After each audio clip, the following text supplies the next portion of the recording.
welcome back to the Unseen Podcast, a podcast dedicated to missing people, unresolved cases and UK true crime.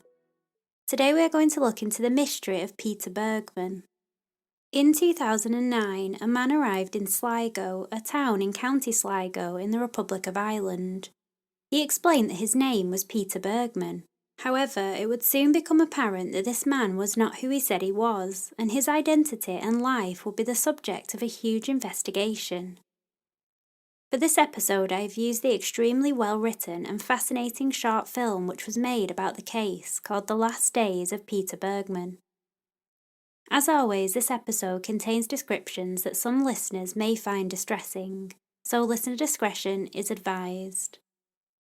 On Tuesday the 16th of June 2009, the day had started like any other at Ross's Point Beach in County Sligo.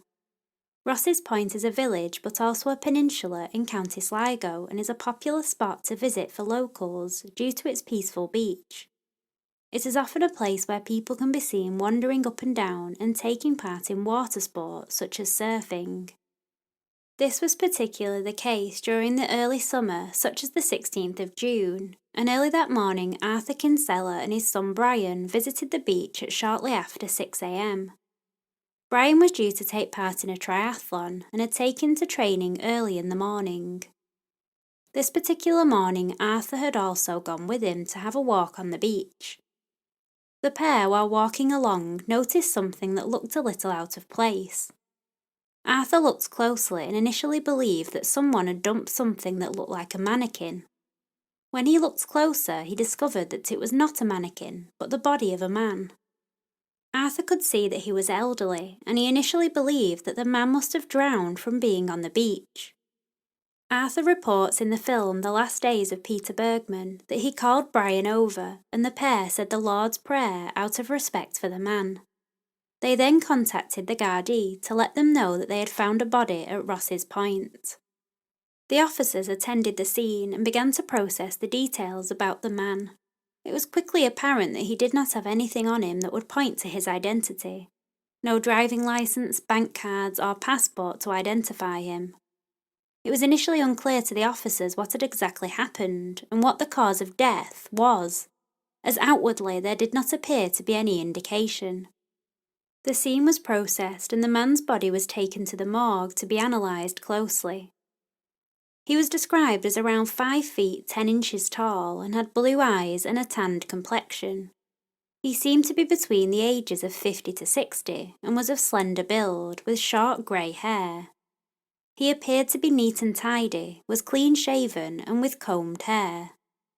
The investigators took a closer look at the man's clothing, hoping that this would point to where he had bought the clothing and maybe give them an indication where he had come from. This line of inquiry, however, was stopped short very quickly, as when the investigators looked at the clothing, they found that the labels had been cut out of each item that they recovered from the body, and the area around the body. This was an extremely strange discovery, as while it is plausible that some may have had labels cut out due to the clothing being second-hand, all of the labels being removed was unusual. The man was dressed as though he had been swimming just before his death. He was wearing swimming trunks and a navy t-shirt. He was also wearing black underpants on top of these.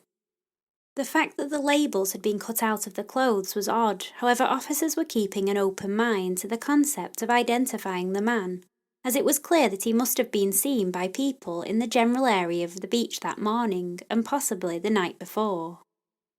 There was the possibility that witnesses may be able to give some more insight into who he was.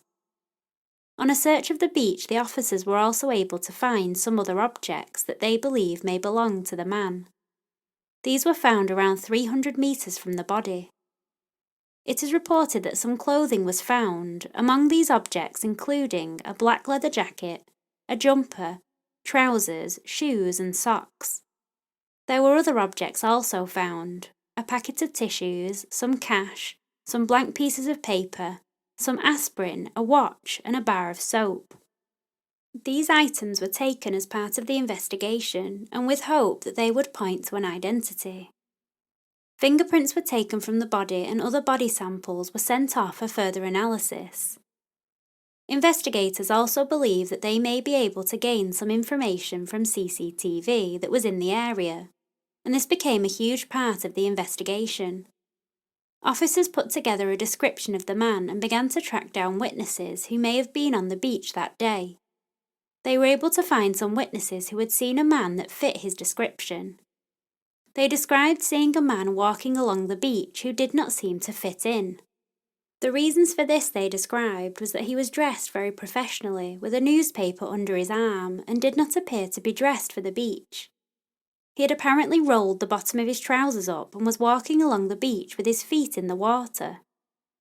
Witnesses also stated that he was on the beach for a long time, and one witness stated that they saw him still on the beach at between 10:30 and 11 p.m. on the 15th of June, the night before his discovery.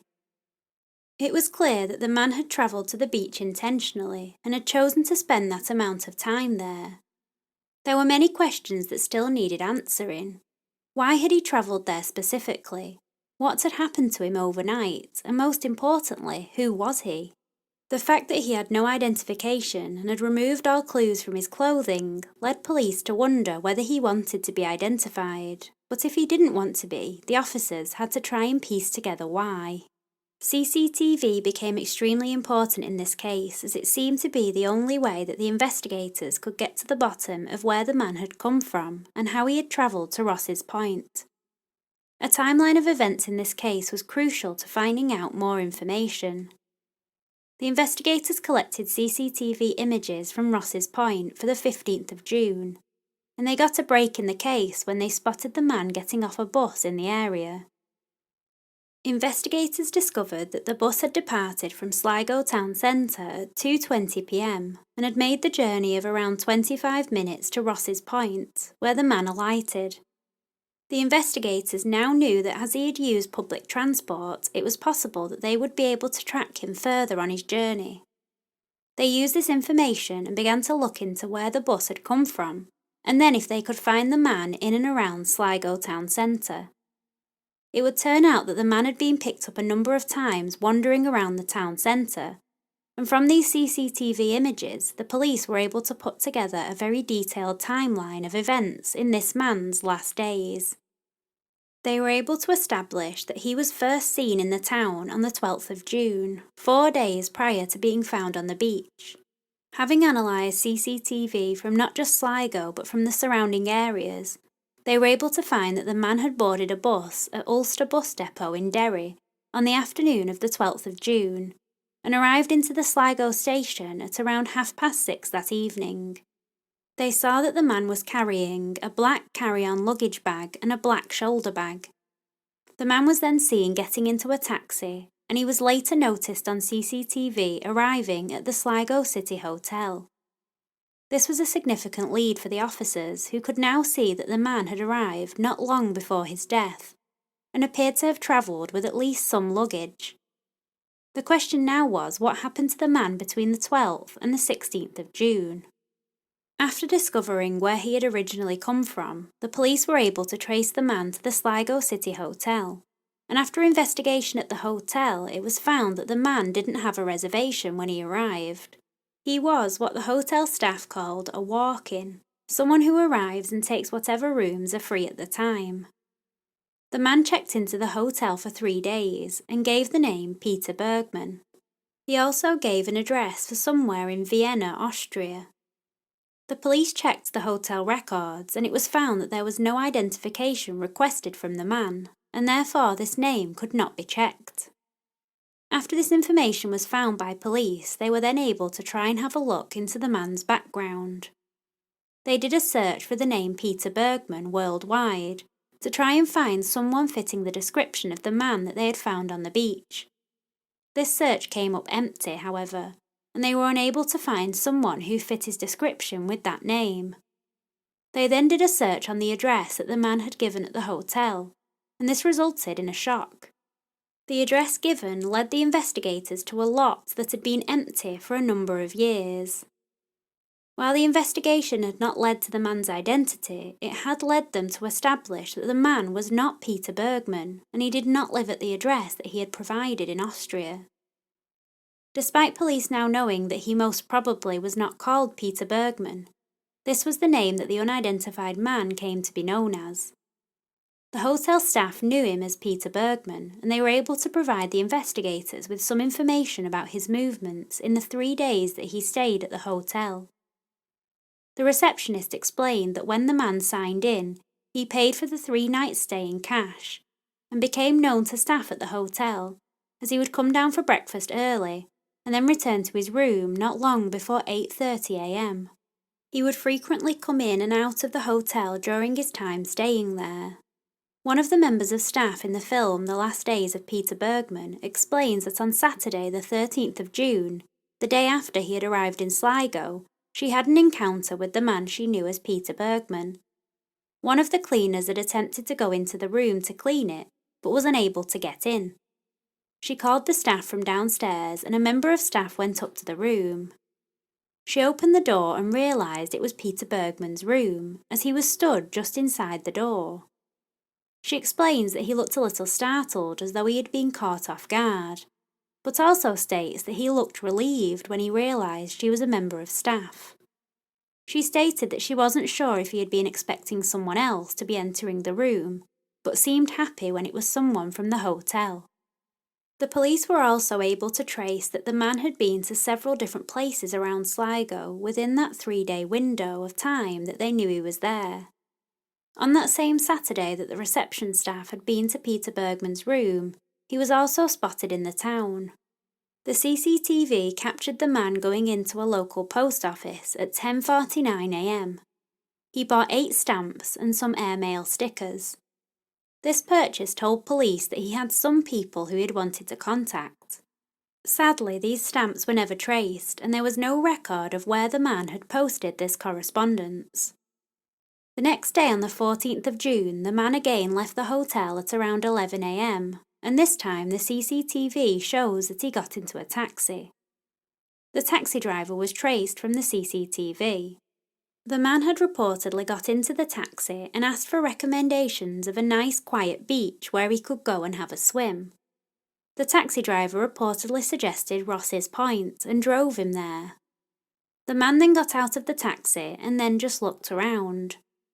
The taxi driver explained that he looked contented by what he saw, but then simply got back into the taxi and asked to be driven back to the Sligo bus station. Throughout these same 2 days, hotel staff reported to police that the man would often leave the hotel with a purple plastic bag. However, when he returned later on that day, it would seem that he didn't have the bag anymore.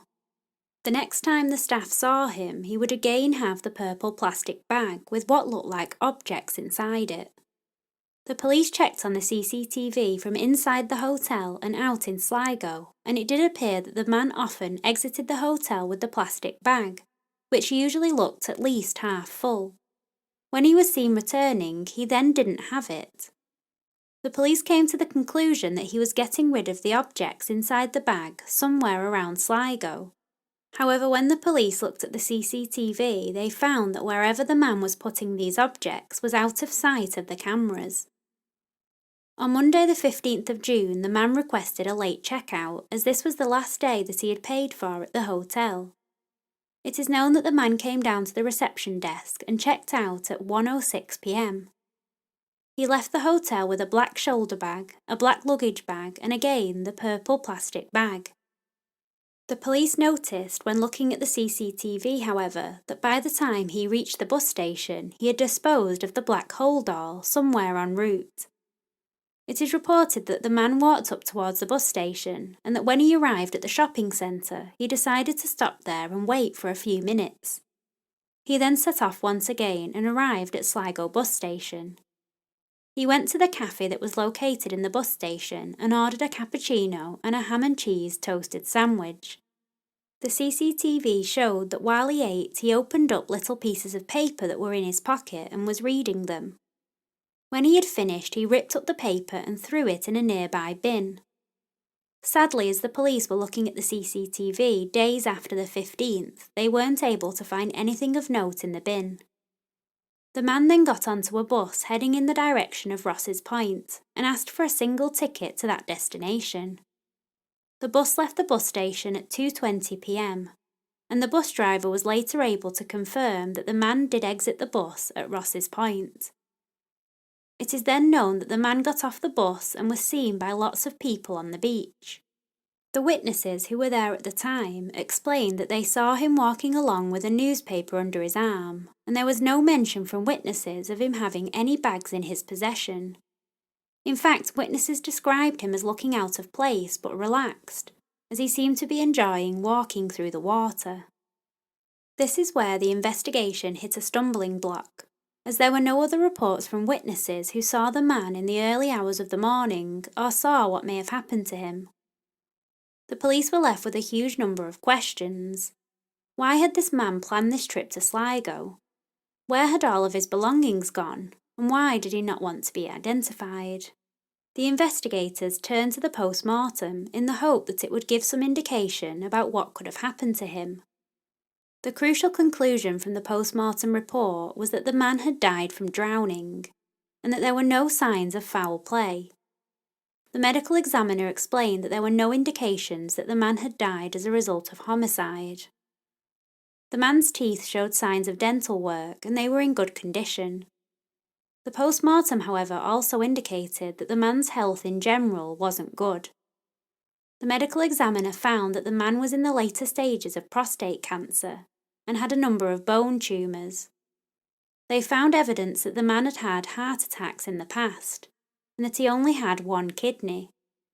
After this discovery, the most alarming thing that was found was that the toxicology report stated the man had no evidence of medication in his system, including any indication of painkillers. This surprised the medical examiner, who assumed that due to his health problems, the man would need to be taking some medication. This suggested to the police that perhaps the man had travelled to that particular place knowing that he was ill. The fact that the man got rid of all of his belongings and lied about his identity also indicated that he didn't want to be found. During the 5-month investigation, the police reached out to many different agencies and spread the search worldwide to try and find out who the man could be. Through working with Austrian police, they were able to establish that the man did not live at the address given to the hotel. Witnesses who saw him and spoke to him between the 12th and 16th of June explained that he did have an accent, and some believe that it sounded Germanic. The investigators were also able to establish that the name Peter Bergmann did not relate to anybody fitting the description of the unknown man in Europe, North or South America. In the film The Last Days of Peter Bergmann, one of the officers on the case explained that the investigation they had conducted implied that the name Bergmann with 2 N's is consistent with the way that Austrian nationals would spell that surname. However, it was very difficult without any sort of identification to establish where exactly he was from. The police conducted a thorough search of Sligo in an attempt to recover some of the objects that the man may have discarded. This included checking rubbish bins, public areas, private properties, car parks, and the officers also searched a local dump to see if any of the objects had made it there. The fact was, however, that although police knew he was getting rid of objects, they didn't know what the objects were, as the man could not be seen actually dumping anything on CCTV images. The investigators distributed his image through the media worldwide, and unfortunately, in the years since his discovery at Ross's Point, nobody has come forward to state that they knew him. The police were able to distribute his DNA and his fingerprints to many other police forces, and once again this search came up empty. His DNA did not match any that was available in any other jurisdictions, and implied that he hadn't been on anyone's radar or had not had any previous run-ins with police. The fact that the man was seemingly unknown to everyone and anyone caused a huge amount of confusion and frustration for police, as the only evidence they had of the man was the CCTV images. The images and video themselves show a man who appeared to want to be alone, as he didn't speak to anybody while he was out and about. The images of the man themselves are extremely sad in hindsight, knowing what was about to happen to him. Despite efforts to find out the man's identity, since 2009 the police have been unable to find anyone that knows who he is, or why he had chosen to come to Ireland. only 4 Guardai, or police officers, attended the man's funeral. In 2013, the short film The Last Days of Peter Bergmann was released and brought some much-needed publicity to the case. It gained critical acclaim and kept the memory of this case alive in the public eye. The film is important as it uses the CCTV footage of the man in and around Sligo town centre, which allows people to see him as he looked before he died, and is a crucial tool in analysing his movements before his death. Witnesses and police officers are also interviewed and gave their own perspectives on the case. So who was this man and what was his story? This case has been compared very heavily to the case of the Somerton Man, or as it is sometimes called, the Tamam Shud case in 1948, just south of Adelaide in South Australia. Like in the Peter Bergmann case, the Somerton Man was found on a beach, and he had some objects with him such as a train ticket, but nothing that pointed to his identity. A suitcase was later found at Adelaide train station, which contained his belongings. However, like in the Peter Bergmann case, his clothes had the labels cut out of them. In both cases, a number of witnesses came forward to say that they saw the unknown man on the beach in the hours before their discovery. The Somerton Man's case has been investigated and speculated upon for many years, and his DNA has been extracted in the hope that he can be identified if a match is produced. In a similar way, there is little information to go on about who Peter Bergmann actually was. However, Detective Inspector John O'Reilly, who was in charge of the investigation, is confident that Peter Bergmann most probably has never existed, and it was just an alias. Through an absence of evidence, the police have ruled out that Peter Bergmann was the man's real identity, and that he lived at the address he gave in Austria. Through their investigation, it has been established that the man had planned his trip quite meticulously, and ensured that he removed all indicators as to his identity. The fact that the man disposed of his belongings corroborates this, and his actions throughout those 3 days also seem to show it. For instance, he asked where the taxi driver recommended for a quiet beach to go swimming, but then simply returned to the hotel. His decision to then visit Ross's Point implies that this was the place he had decided to spend his last hours. The question of who he decided to send correspondence to is also a mystery in this case, and finding this out could be the key to discovering who he was and his motives. If these had been sent to family and friends, did he request that his identity remain a secret? It was clear to investigators that the man had planned each part of his trip, and they speculated whether he believed that after he died, his body may have been washed out to sea. It is difficult to know what the man's motives were, however there is the possibility that the man knew of his terminal illness and wanted to plan his last days on his own terms. Whatever his motives were, it is an extremely sad story, and if he did want to remain anonymous, this of course should be something that is respected. However, I think that the speculation of who he is will continue in this case, as it is a complete mystery. This year marks 10 years since the man was found on Ross's Point beach, and we are sadly no closer to discovering who this man was. Thank you for listening to today's episode. If you're interested in this case, I would really recommend watching The Last Days of Peter Bergmann, which is on YouTube, as it gives you an insight into the man's behaviour and his movements. I would also recommend, if you haven't already, to check out the Case File episode about the Somerton Man. It is the second case that they ever covered, but I believe it's one of the most interesting episodes that they have ever done, and led me to being hooked on the podcast. I will link them both in the show notes. Thank you to everyone that continues to support the podcast, and I want to thank those that support us on Patreon. I have just released my first ever Patreon exclusive bonus episode, so if you want to receive extra episodes, shout-outs and personal goodies from the show, then go over to patreon.com/theunseenpod to see what we have to offer. Thank you to Margie803 from Australia this week, who has given us a 5-star review. Follow us on Twitter, Instagram and Facebook to see pictures from the episodes and just keep up with what's going on with the podcast. I am planning on doing a giveaway on social media to celebrate hitting 250,000 downloads, so if you want to be a part of it, go over and follow us on there. I also want to give a shout out this week to the podcast They Walk Among Us, who many of you will already know.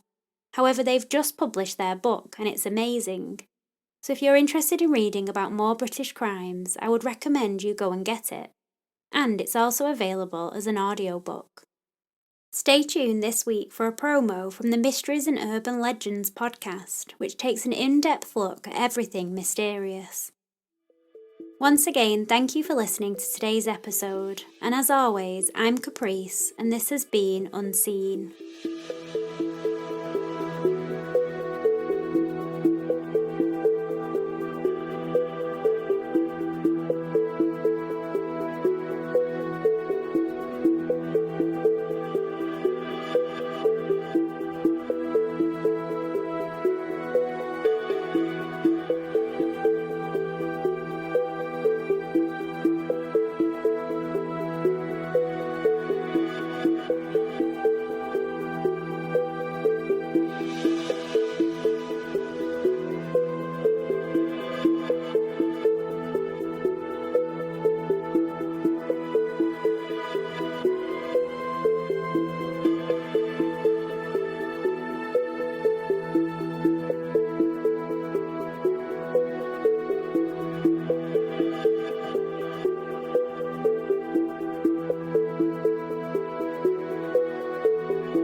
Hey guys, do you like mysteries and urban legends? Do you like creepy stories and unsolved true crime? Then join us every Tuesday and Saturday at Mysteries and Urban Legends and get to the bottom of weird urban legends and spooky mysteries.